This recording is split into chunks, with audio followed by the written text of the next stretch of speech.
જય હિન્દ વિદ્યાર્થી મિત્રો, પંકજ જોશી કરિયર ઇન્સ્ટિટ્યૂટ તેમજ પંકજ જોશી ક્લાસમાં આપ સર્વે મિત્રોનું સ્વાગત કરું છું.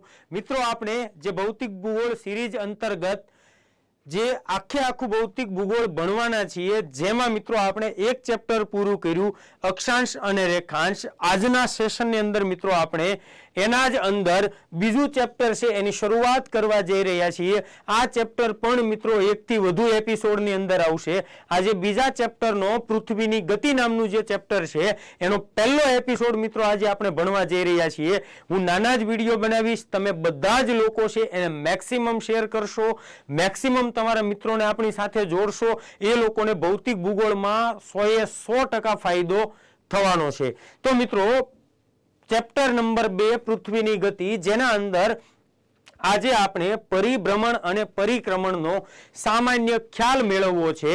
તો લેક્ચરને શરૂ કરતા પહેલા એકવાર વિડીયો લેક્ચર છે એને લાઈક કરી દો, લિંક છે એને તમારા મિત્રો સુધી શેર કરી દો. ચલો મિત્રો, તો જોઈએ પરિભ્રમણ અને પરિક્રમણ.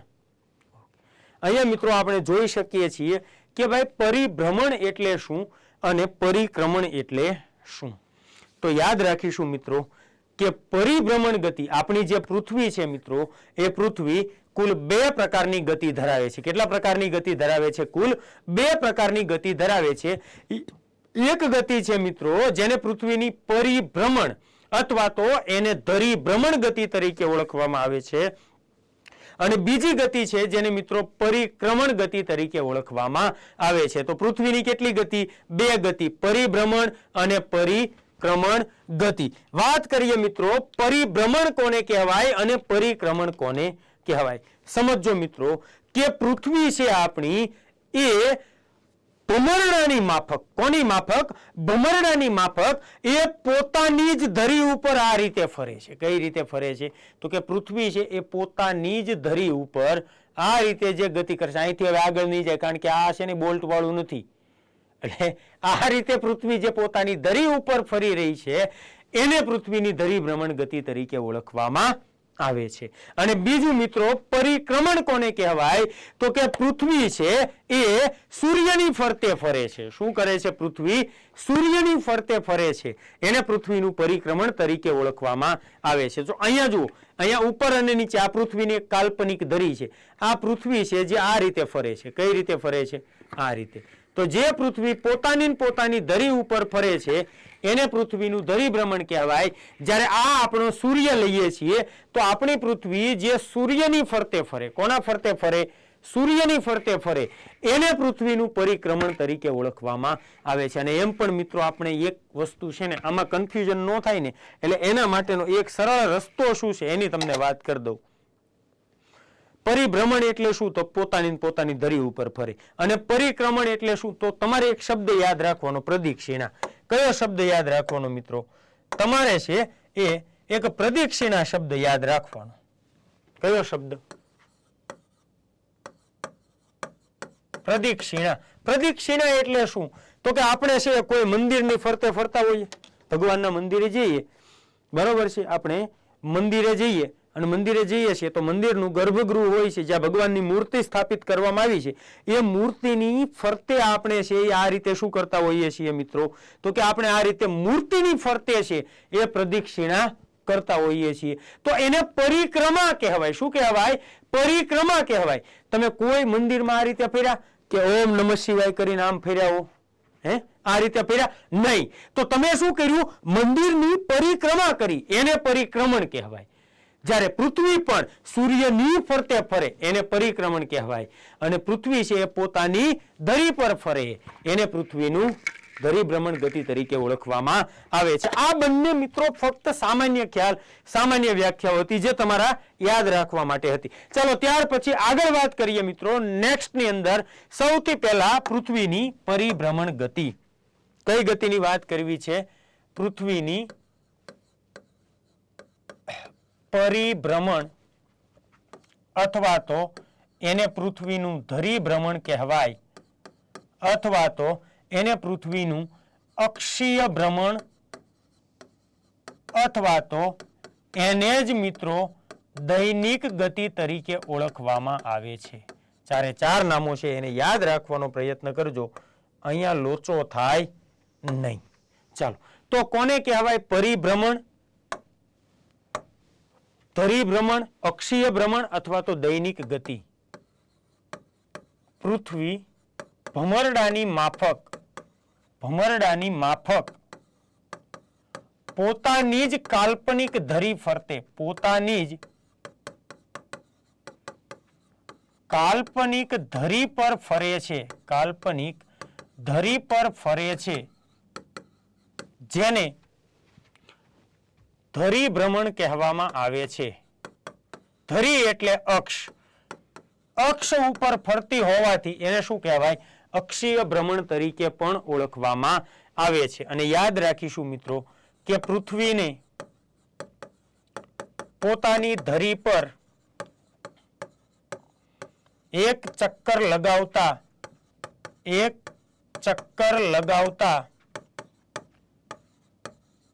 24 કલાકનો સમય લાગે છે. કેટલો સમય લાગે છે? 24 કલાકનો સમય લાગે છે. જો તમારે એક્યુરેટ ટાઈમ યાદ રાખવો હોય તો એક્યુરેટ ટાઈમ યાદ રાખવાનો 23 કલાક 56 મિનિટ અને 4 સેકન્ડ. આ એનો એક્યુરેટ સમય. બાકી પૃથ્વી છે એ 24 કલાકમાં પોતાની ધરી પર એક ચક્કર છે એને પૂર્ણ કરી લે છે. અને અહીંયા મિત્રો પૃથ્વીની સ્પીડ કેટલી છે? તો કે પૃથ્વી છે એ 1670 કિલોમીટર પ્રતિ કલાકની ઝડપે ફરે છે. કેટલી ઝડપે ફરે છે? 1670. અને 24 કલાકમાં એક ચક્કર પૂરું કરતી હોવાથી એને કઈ ગતિ કહેવાય? દૈનિક ગતિ તરીકે ઓળખવામાં આવે છે. અને સૌથી અગત્યનું મિત્રો આપણે જે યાદ રાખવું છે કે આ પરિભ્રમણ ગતિથી આપણી પૃથ્વી ઉપર કઈ કઈ અસરો જોવા મળે છે. આ મુદ્દો છે આપણા માટે મહત્વનો છે કે પરિભ્રમણ ગતિના કારણે પહેલી જ અસર છે મિત્રો, પૃથ્વી ઉપર દિવસ અને રાત થાય. જો પૃથ્વી પરિભ્રમણ ન કરતી હોય તો પૃથ્વીના અડધા ભાગમાં સતત દિવસ હોય અને અડધા ભાગમાં સતત રાત્રિ હોય. સમજાય છે? હવે અહીંયા આપણે સમજીએ મિત્રો કે અહીંયા આપણી જે પૃથ્વી છે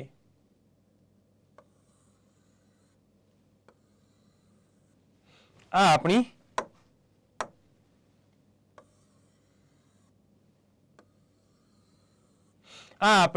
પૃથ્વી છે. હવે આ જ પૃથ્વી છે મિત્રો એ પોતાની ધરી પર ફરે છે. શું કરે છે? પોતાની ધરી પર ફરે છે. તો જુઓ, આ ભાગે સૂર્યોદય થાય છે, અહીંયાથી સૂર્યોદય થયો. તો આ જે સૂર્યના કિરણો છે, સૂર્યના કિરણો પૃથ્વીના કેટલા ભાગમાં પડે છે? તો કે સૂર્યના કિરણો પૃથ્વીના આટલા ભાગની અંદર પડે છે. તો જે ભાગમાં સૂર્યના કિરણો પડતા હોય ત્યાં દિવસ હોય અને એનાથી વિરુદ્ધના ભાગમાં શું હોય? રાત્રિ હોય. હવે આ જ કન્ડિશનમાં પૃથ્વી હોય તો આ ભાગમાં સતત દિવસ રહેશે, આ ભાગમાં સતત રાત્રિ. પણ આવું થતું નથી. આ પૃથ્વી શું કરે છે? ધરી ઉપર ફરે. એટલે આ ભાગ છે એ પહેલા સૂર્યની સામે, અહીંયા સૂર્ય છે તો આ ભાગ સૂર્યની સામે છે તો અહીંયા દિવસ છે. હવે આપણી પૃથ્વી ફરી એટલે પૃથ્વી આ રીતે ફરી તો આ ભાગ છે એ સામો આવ્યો અને આ એનાથી વિરુદ્ધમાં. તો જ્યાં દિવસ હતો ત્યાં રાત્રિ થઈ અને જ્યાં રાત્રિ હતી ત્યાં દિવસ થયો. તો અહીંયા જવાબ આપજો મિત્રો અને યાદ રાખજો કે પૃથ્વી ઉપર દિવસ અને રાતને વિભાજિત કરવા વાળું જે વૃત્ત છે એને લાઇન ઓફ ઇલ્યુમિનેશન કહેવાય. કયા નામથી ઓળખવામાં આવે? એને પ્રકાશ વૃત્ત અથવા તો પ્રદીપ્તિ વૃત્ત તરીકે ઓળખવામાં આવે છે. લાઇન ઓફ ઇલ્યુમિનેશન તરીકે ઓળખવામાં આવે છે. તો પહેલી કઈ ઘટના બને? તો કે પૃથ્વી ઉપર દિવસ અને રાત થાય. કઈ ગતિના કારણે? પૃથ્વીની ધરીભ્રમણ ગતિના કારણે થાય છે. બીજી અસર યાદ રાખવાની મિત્રો, દરિયામાં ભરતી અને ઓટ આવે. દરિયામાં ભરતી અને ઓટ આવે. ભરતી એટલે શું? તો કે દરિયાનું પાણી છે એ કિનારે આવે અને ઓટ એટલે પાણી દૂર વયું જાય, ઊંચી નીચી ફર્યા કરે જીવનની ઘટમાળ. ભરતી પછી ઓટ છે ને ઓટ પછી જુવાર. આ રીતે આપણે યાદ રાખતા હોઈએ તો ભરતી એટલે આપણે સામાન્ય શબ્દોમાં કહીએ કે દરિયો આવ્યો અને દરિયો ગયો. ભરતી એટલે એ નહીં કે કોન્સ્ટેબલની આવી અને કોન્સ્ટેબલની ગઈ. તો ભરતી એટલે દરિયોનું પાણી જે કિનાર આવે એની સપાટી જે ઊંચી આવે. હવે સમજો કે ભરતી એટલે શું મિત્રો, કે ભરતી છે એ 4 કારણોના લીધે આવે. ચંદ્રનું ગુરુત્વાકર્ષણ બળ, સૂર્યનું ગુરુત્વાકર્ષણ બળ, પૃથ્વીનું ધરીભ્રમણ અને પૃથ્વીનું કેન્દ્રત્યાગી બળ. આ 4 બળોના કારણે છે ભરતી આવે છે. એમાં સૌથી વધુ ઇફેક્ટિવ હોય તો ચંદ્રનું ગુરુત્વાકર્ષણ બળ. એટલે ચંદ્રના ગુરુત્વાકર્ષણના કારણે ભરતી આવે. મતલબ કે ચંદ્રનું ગુરુત્વાકર્ષણ બળ એ પૃથ્વીના પાણીને પોતાની તરફ ખેંચે છે. આપણે નથી ખેંચાતા. એમ અહીંયા શું થાય છે, ચંદ્રનું ગુરુત્વાકર્ષણ બળ પૃથ્વીના પાણીને એની તરફ ખેંચે છે. હવે ચંદ્રનું ગુરુત્વાકર્ષણ બળ પૃથ્વીના પાણીને એના તરફ ખેંચે એટલે એક કિનારેથી પાણી આગળ આવશે અને બીજા કિનારા તરફ હશે. એટલે જે જગ્યાએ પાણી આગળ આવ્યું છે, પૃથ્વીનો જે ભાગ ચંદ્રની સામે હશે અથવા ચંદ્રની નજીક પૃથ્વીનો જે ભાગ હશે એ ભાગ ખેંચાયો. એ ભાગ ખેંચાયો એટલે સપાટી ઉપર આવી. એને જ આપણે ભરતી કહીએ છીએ. સિમ્પલ શબ્દોમાં યાદ રાખજો કે પૃથ્વીનો જે ભાગ ચંદ્રની નજીક હશે એ ભાગનું પાણી ચંદ્રના ગુરુત્વાકર્ષણ બળના કારણે ચંદ્ર તરફ ખેંચાય છે, જેને ભરતી કહેવામાં આવે છે. તો ભરતી કયા કારણે આવે, તો કે પૃથ્વીની પરિભ્રમણ ગતિના કારણે આવે છે. અને ત્રીજું યાદ રાખીશું મિત્રો, સૂર્ય, ચંદ્ર અને અવકાશી પદાર્થો. સૂર્ય, ચંદ્ર અને અવકાશી પદાર્થો પૂર્વથી પશ્ચિમ ગતિ કરતા જોવા મળે. આજે અવકાશી પદાર્થો આપણે કહીએ છીએ ને કે સૂર્ય ઉગે, પૂર્વમાં ઉગ્યો અને પશ્ચિમમાં અસ્ત થયો. કારણ શું, પૃથ્વીની ધરી ભ્રમણ ગતિ. કારણ કે પૃથ્વી છે એ પોતાની ધરી પર પશ્ચિમથી પૂર્વ દિશામાં ફરે છે. કઈ દિશામાં? પશ્ચિમથી પૂર્વ દિશામાં એ પોતાની ધરી પર ફરે છે. એટલે પૂર્વ બાજુએ સૂર્યોદય થાય અને પશ્ચિમ બાજુએ સૂર્યાસ્ત થાય. આ રીતે પૃથ્વી ફરતી ફરતી આવે છે તો આ ભાગમાંથી સૂર્ય ઉગશે. જેમ જેમ જેમ જેમ પૃથ્વી છે એમ ગતિ કરતી જાય એમ સૂર્ય આપણને આ રીતે ઉપર આવતો જોવા મળે. અને જેવી પૃથ્વી આ રીતે ફરે એટલે સૂર્ય ક્યાં વયો ગયો હોય? નીચે વયો ગયો હોય. આ બાબતને એક યાદ રાખવાની છે. તો આ બધા જ જે અવકાશી પદાર્થો એ ખરેખર ગતિ નથી કરતા, એ તો સ્થિર છે. પણ આપણી પૃથ્વી ગતિ કરે એટલે આપણને લાગે છે કે આ બધા જ અવકાશી પદાર્થો એ પૂર્વથી પશ્ચિમ તરફ ગતિ કરે છે. તો આટલો ડેટા મિત્રો તમારે યાદ રાખવાનો પૃથ્વીનું પરિભ્રમણ અથવા તો ધરીભ્રમણ ગતિની અંદર. ચલો આગળ વધીએ મિત્રો. બીજી ગતિ છે એ બીજી ગતિ એટલે પૃથ્વીની પરિક્રમણ ગતિ. બીજી ગતિ કઈ યાદ રાખીશું, તો કે બીજી ગતિ એટલે પૃથ્વીનું પરિક્રમણ અથવા તો એને મિત્રો કક્ષીય ગતિ તરીકે પણ ઓળખવામાં આવે છે અથવા તો એને વાર્ષિક ગતિ તરીકે પણ ઓળખવામાં આવે છે. વાર્ષિક ગતિ તરીકે પણ ઓળખવામાં આવે છે. તો યાદ રાખીશું મિત્રો કે પૃથ્વી સૂર્યની ફરતે દીર્ઘ વૃત્તાકાર